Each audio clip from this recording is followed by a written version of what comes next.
Do these 5 things to reduce cannibalism to the barest minimum in fish farming. Cannibalism is when your fish of the same species are feeding on each other. And this can be the greatest nightmare if not properly managed.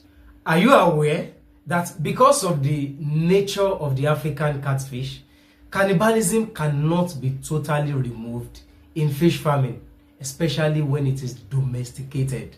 Yes, but if you can do these 5 things I will be talking about, you can reduce it to the barest minimum, where it will cost you, your business and your profits no harm.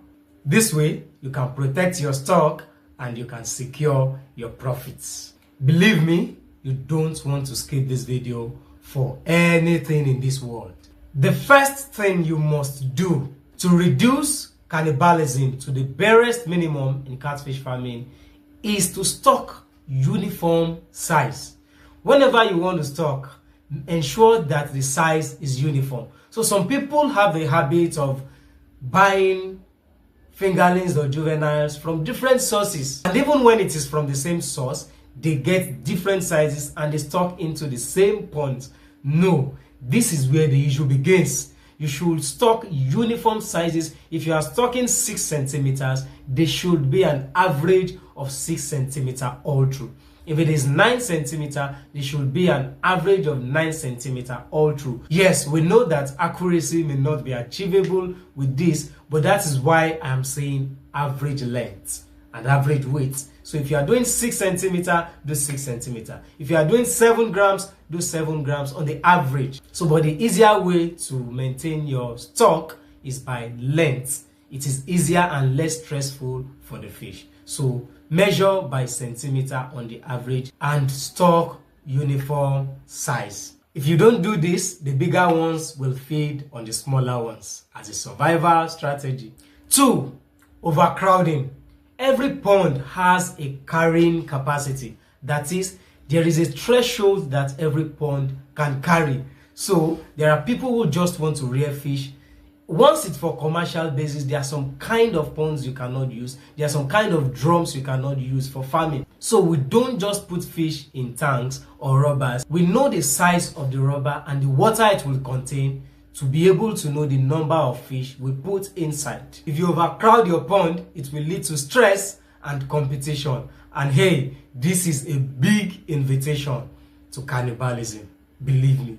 The third thing that you must do if you need to reduce cannibalism to the barest minimum is to ensure balanced feeding. And this is in 2 parts. One is to ensure optimal feeding. If you underfeed them, they become angry and hungry and they turn on each other. Remember the saying that an angry man is an hungry man.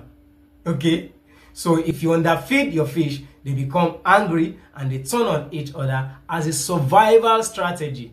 The second part is about consistent feeding strategy. Feed them at a particular time every day and they will get used to that time. If you feed them inconsistently, they may become restless. And guess what happens when they become restless?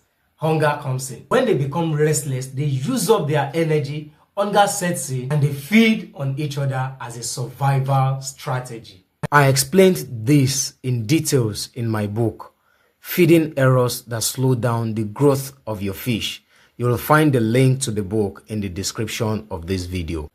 Number 4, sort and grade them when necessary. Even when you stock uniform size fish, there is a tendency for them to grow a little bit more than each other, so you will need to sort them and grade them.